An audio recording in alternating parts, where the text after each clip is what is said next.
Bonjour, je me présente. Je suis pile 126.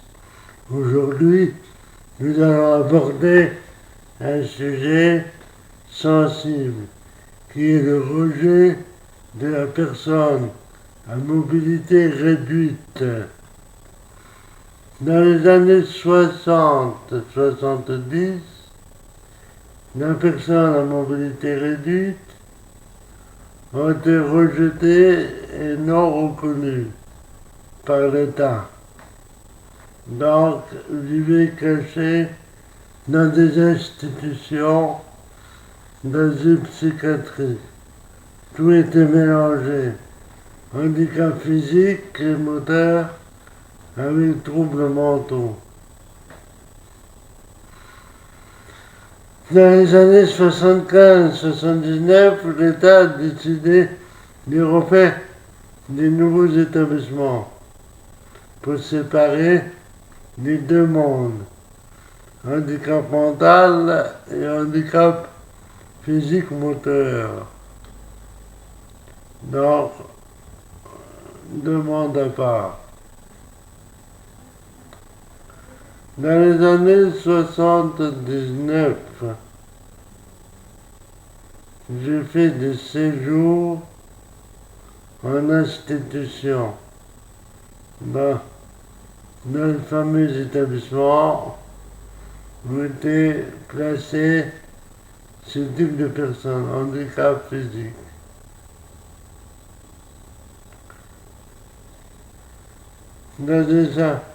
Dans ces institutions, nous allons un peu vous expliquer leur déroulement.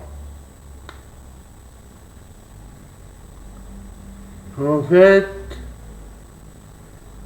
ils étaient livrés un peu sur eux-mêmes, parce que le personnel refusait totalement de s'en occuper correctement.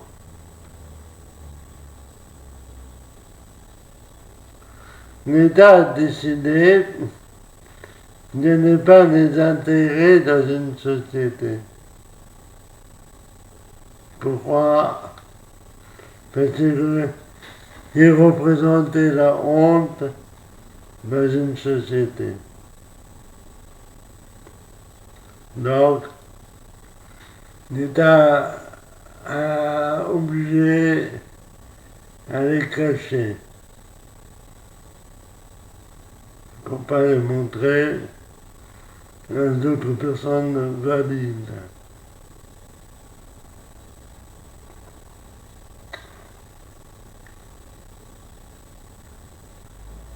Ce qui est dommage d'ailleurs.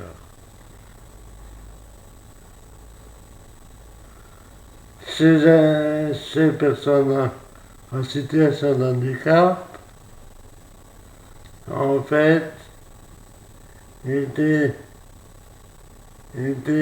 en partie plus ou moins atteints suivant le degré de leur handicap. Donc,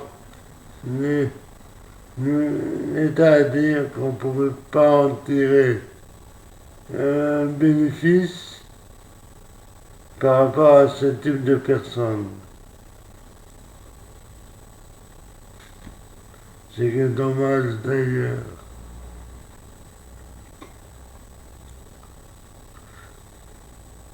Donc l'État n'a jamais rien fait à part construire des établissements pour ce type de personnes dans chaque département. Avec l'aide de ces fameuses associations auxquelles ils exploitaient d'autres personnes pour remplir leurs poches.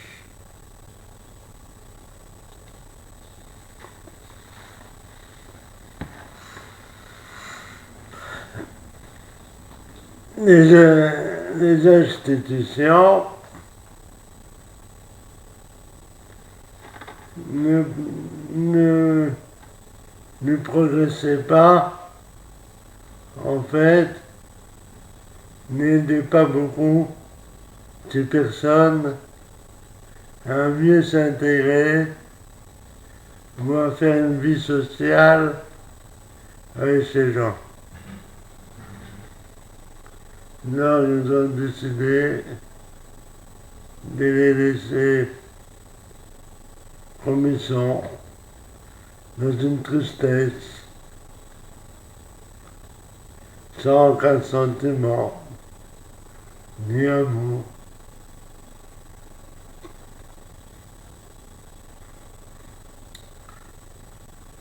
En fait, ces personnels-là,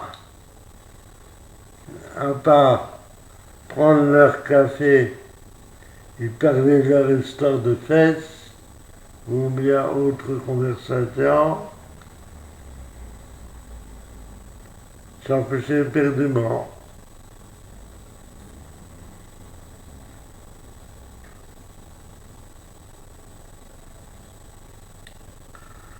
C'est ça la vie dans les cafés.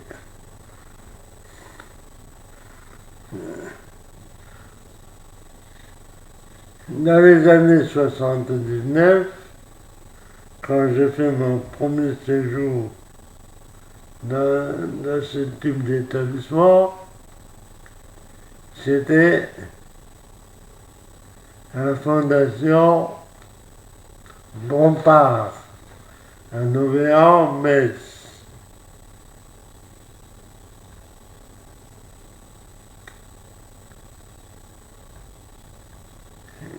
Pour voir comment s'était constitué ce type d'établissement. À cette époque-là, cet établissement-là était constitué de deux bâtiments. Un qui s'appelait le pavillon et l'autre le château. Et il y avait un troisième bâtiment en dessous du château, avec eux ils appelaient orangerie. C'est-à-dire que les personnes, plus ou moins, faisaient des petites activités avec du personnel qui se moquait d'eux.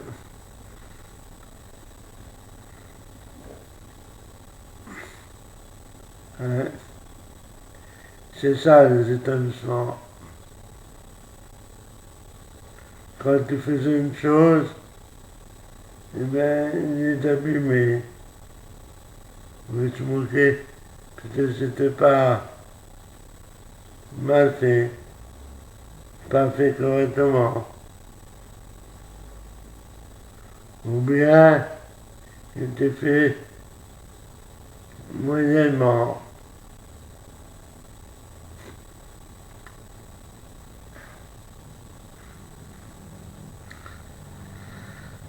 Ouais, c'était ça la vie d'établissement.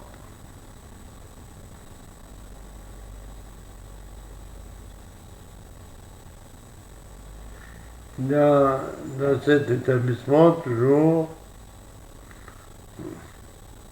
il vivait pas joyeusement, il vivait tristement. Puis après, j'ai quitté cet établissement, donc je suis retourné dans les années 80 et 82.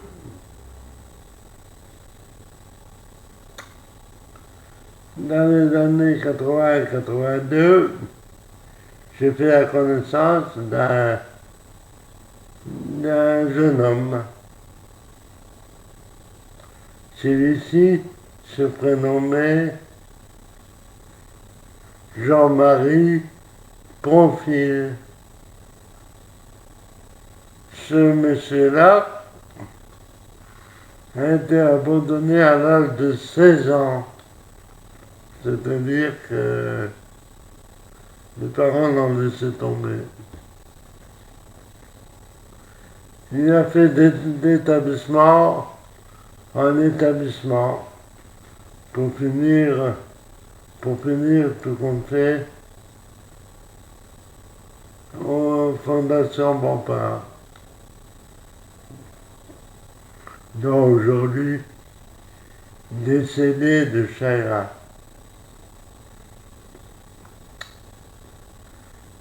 Ce monsieur-là, on lui avait offert un fauteuil roulant électrique qui était à l'époque-là Orthopédia type 904. C'était un produit allemand.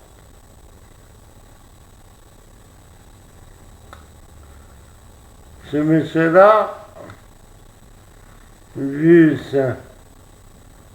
sa joie d'avoir ce type de fauteuil,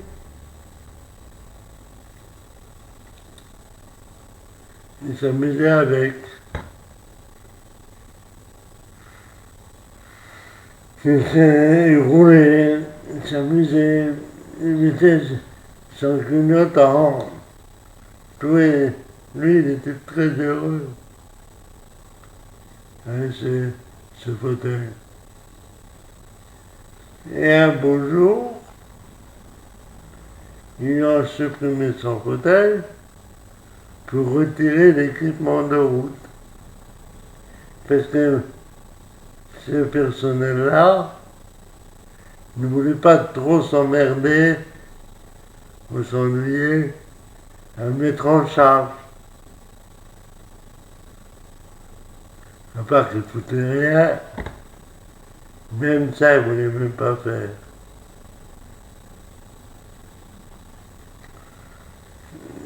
J'avais compris aussi que là-dedans, il fallait être triste, pas avoir une joie, pas avoir le moral, rien de tout ça.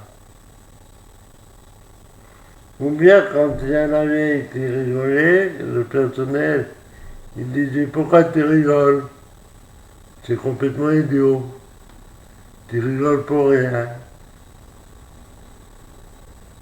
En fait, il riait parce qu'il était content. Il avait une joie en lui.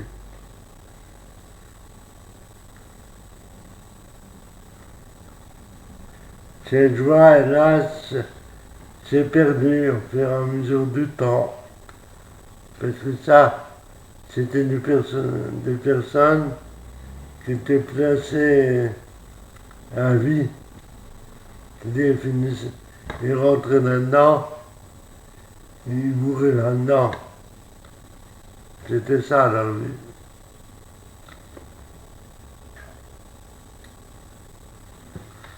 Ouais.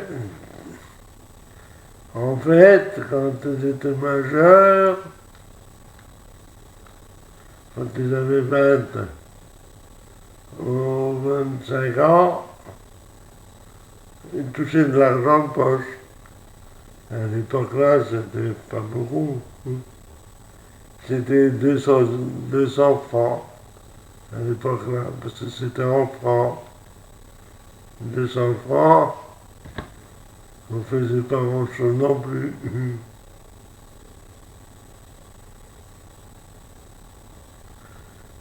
Quand ils déjeunaient à midi, à table, on ne leur donnait pas de la bonne nourriture. Dans l'après-midi, les pauvres, ils avaient la diarrhée. La qualité de la nourriture n'était pas exquise. Même pas bon du tout. Ça, moi, je fais ça, du foutage des gueules. Quand ils avaient fait sur eux, les pauvres, le personnel, il rouspétait. Parce que fallait les nettoyer, les laver.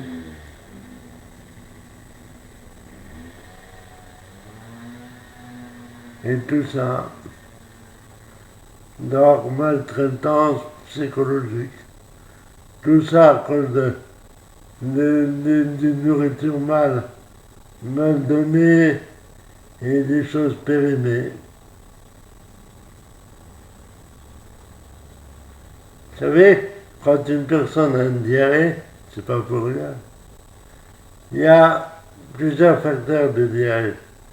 Il y a diarrhée de peur, il y a diarrhée de froid et diarrhée d'intoxication alimentaire.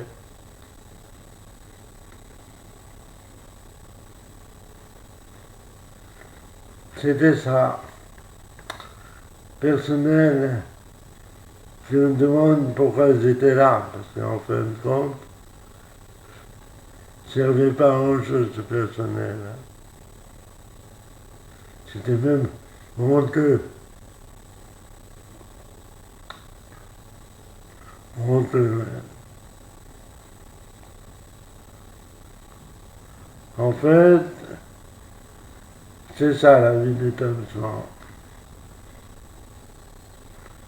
Traité, maltraité, rejeté par la société, et tout. Ces personnes-là ne comptaient pour personne.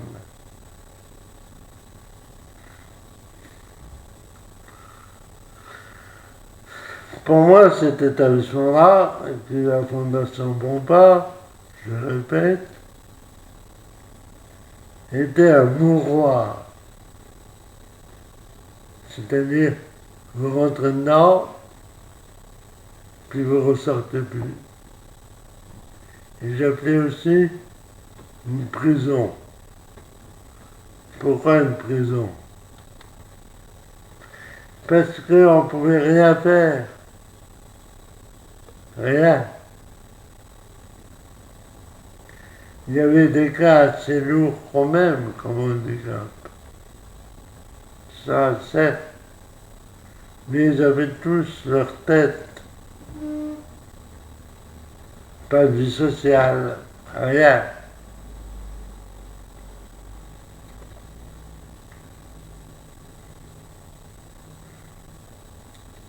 Qu'est-ce qu'ils ont connu, ces gens-là?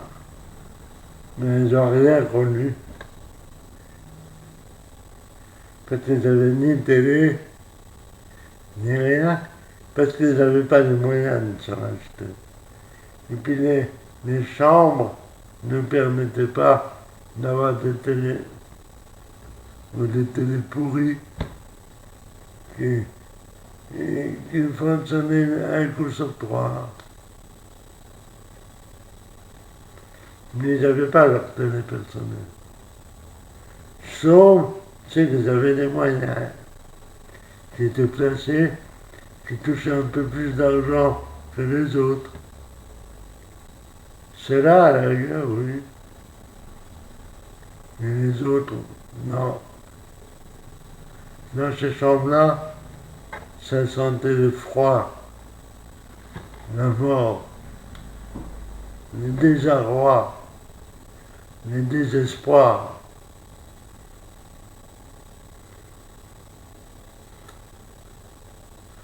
Voilà que c'était Nouvel-An, Château Bompard. Quelques années plus tard, ils ont commencé à un peu améliorer au niveau des bâtiments. Ils ont fait 2 nouveaux bâtiments, ce qu'on appelle le foyer double tarification et la maison d'accueil spécialisée.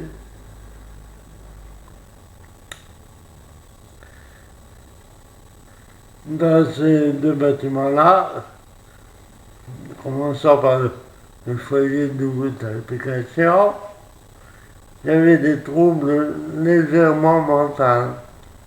C'est-à-dire que j'étais pas trop atteint mentalement. Et la maison d'accueil spécialisé était pour des cas lourds, qui avaient plus besoin de soins que d'autres bâtiments. Sachez aussi une chose, que cet établissement-là n'avait aucun système d'appel ou de sécurité. Donc, pas de sonnette pour rappeler le personnel pour la nécessité.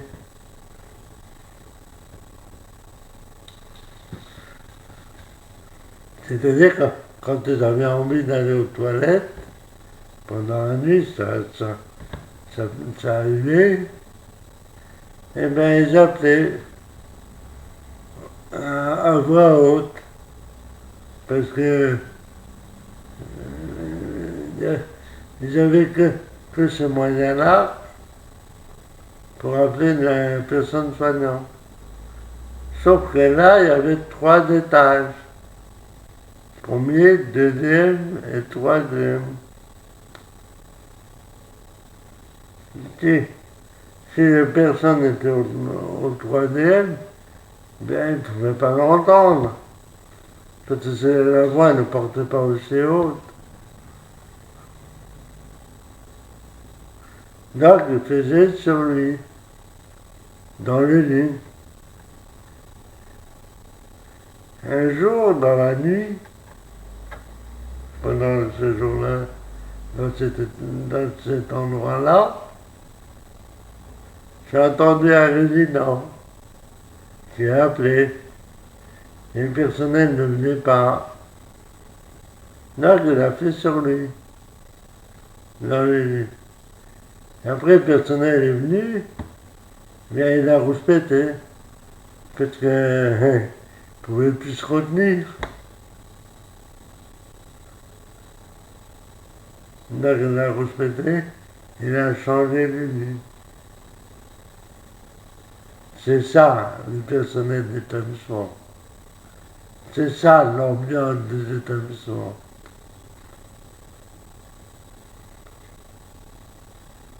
Ouais.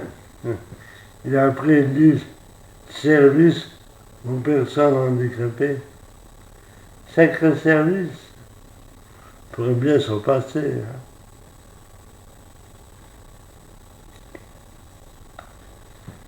Ouais. Dans chaque établissement, j'en ai fait plusieurs d'établissements. Dans tous ces établissements, c'était la même chose. C'était le même genre de personnel, le même genre de service. Donc, ça ne valait pas la peine d'en fréquenter ou de rester chez soi et avec les parents, ceux qui pouvaient.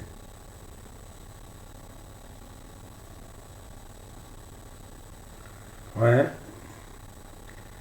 Voilà qu'est-ce que c'est la vie en structure.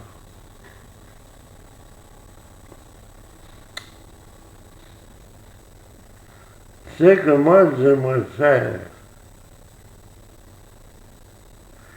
c'est de faire intégrer la personne handicapée dans une société. Mais pour le moment, on ne peut pas le faire. Parce qu'il y a 2 mondes entre les personnes valides et les personnes handicapées. L'État a fait 2 mondes. C'est comme s'ils avaient creusé un ravin. Au milieu, il y a un trou. Un côté, les personnes handicapées. Et l'autre côté, les personnes valides. Et entre ce ravin, c'est une grosse porte fermée. ou bien entrouverte, pour voir ce qui se passe de l'autre côté. Moi, ce que j'aimerais faire, c'est cette fameuse intégration et d'habituer les valides à voir des personnes handicapées dans la société, que les personnes valides puissent s'intéresser à ces gens-là,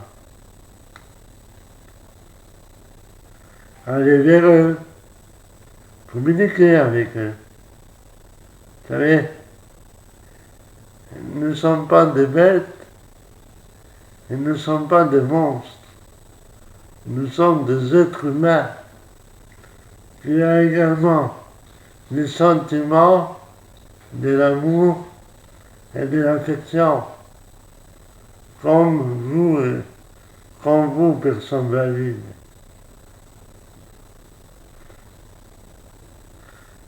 Ce que je souhaite, c'est de faire davantage de logements adaptés à ce type de personnes.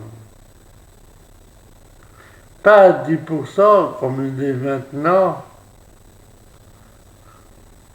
mais à 30 ou 40%. C'est-à-dire plus de logements adaptés pour mettre plus d'handicapés dans la société.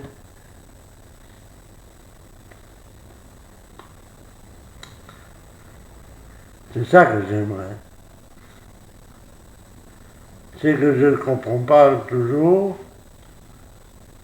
c'est que j'arrive jamais à comprendre, pourquoi ils ont baissé les aménagements d'appartements pour handicapés à 10% au lieu de 30%. Ça, j'ai pas compris la raison.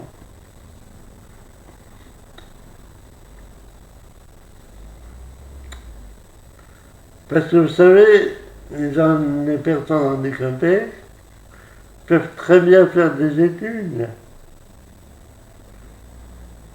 peuvent très bien faire ingénieur, informaticien,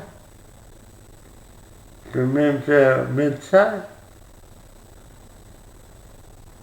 peuvent même faire prof, à condition d'aménager les locaux pour qu'eux puissent y accéder facilement et faire leur travail par rapport à leur niveau d'études. Ils peuvent faire aussi banquier, pourquoi pas. C'est pas une honte, hein, vous savez. Maintenant, si vous voulez bien, je vais vous parler d'une auxiliaire que j'ai eue à mon domicile pour s'occuper de moi. C'est une maman. La maman-là, elle avait un fils en situation de handicap. Donc, les parents, ils ont dit, écoute, tu vas faire tes études et tu vas choisir ta vocation. Le jeune a dit, oui maman, je vais faire psychologue. La maman a dit, pourquoi pas? Essaye. Ce jeune homme-là, il a été à l'université, il a fait diverses études, il a eu son diplôme de psychologue. Donc il a réussi. Et il a travaillé en Meurthe-et-Moselle à l'hôpital central. C'est magnifique. Moi, je trouve ça très admirable. Donc, ça démontre bien qu'une personne handicapée peut faire des choses. Il peut même faire, s'il veut, des études de droit comme avocat et même juge, pourquoi pas. Toujours la même chose. Aménager des locaux pour qu'ils puissent rentrer et faire leur travail par rapport à leur niveau d'études. Vous savez, l'argent, il faut savoir l'investir. Et l'investir bien, pas en faisant des gueuletons à 40 ou 50 000 euros, ça ne sert à rien. Il faut investir l'argent pour des aménagements, pour aider ces personnes.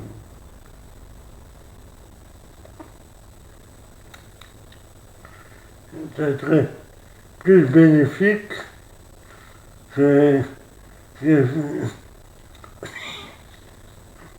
de faire des repas à une grosse somme.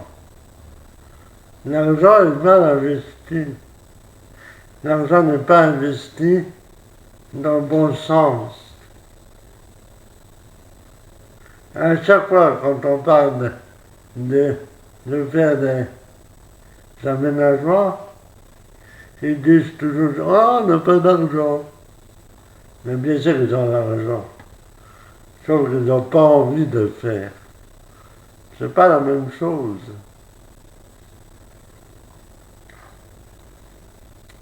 Ouais, c'est ça. L'État ne veut rien faire pour aider ces personnes. Et ils ne veulent pas non plus les intégrer. Parce que pour eux, ça serait une gêne. Une gêne parce que eux, ils veulent une société propre, une société bien portante, une société valide, qui peut accomplir des choses. Pas des personnes en situation de handicap. Pour eux, ça compte rien du tout.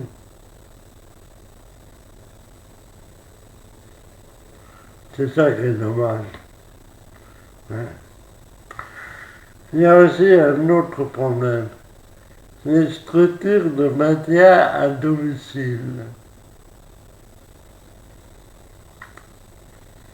Pour les personnes en situation de handicap, pour ceux qui ont des logements, qui touchent une PCH, ils appellent ça comme ça. Le prix de la PCH, il est à 17,77. C'est rien, 17,77. Parce que les structures ne travaillent pas pour rien non plus. Il faudrait les augmenter à 20 ou 21 euros de l'heure. Maintenant, parlons de personnes âgées. Les personnes âgées, en système APA, ils ont un tarif de 19 euros. 19-20 euros. Donc, ça démontre bien que les personnes âgées sont mieux intégrées que la personne en situation de handicap. Tout ça, c'est honteux. Parce que les personnes en situation de handicap, ils ont aussi des droits comme tout être humain. Il faut qu'ils vivent aussi. faut les aider à améliorer leur quotidien. C'est ça la plus importante des choses. Mais là, si vous voulez bien, nous allons parler de certaines choses qui se passent dans les pays nordiques. Dans ces pays nordiques,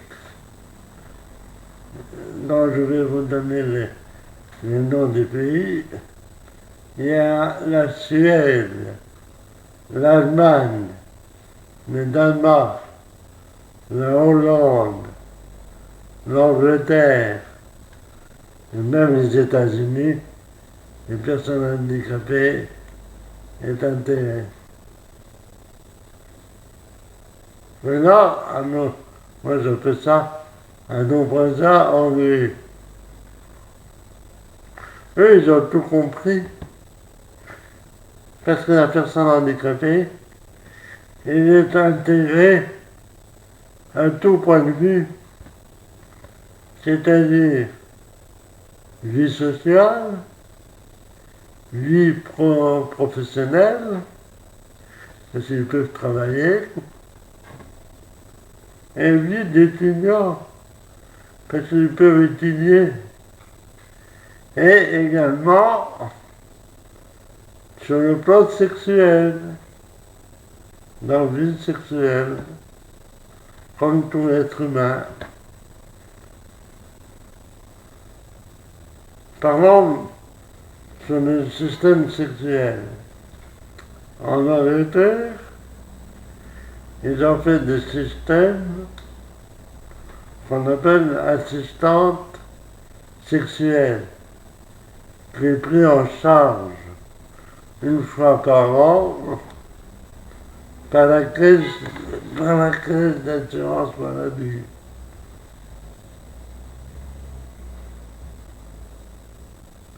C'est ça. En France, toutes ces choses-là n'existent pas. Parce que en France, il y a une fameuse loi qui interdit les assistantes sexuelles à pratiquer ce genre de choses. En fait, la loi-là, il faut la modifier légèrement en autorisant les assistantes sexuelles à pratiquer l'acte à condition que la personne soit d'accord. C'est pas une obligation, mais ce serait bien. Ce serait un réconfort. En fait, ça pourra même les aider à enlever une certaine agressivité qu'ils ont en eux. C'est ça les choses. Améliorer la vie quotidienne de ces personnes. Ce serait la plus belle chose que l'État français pourrait faire.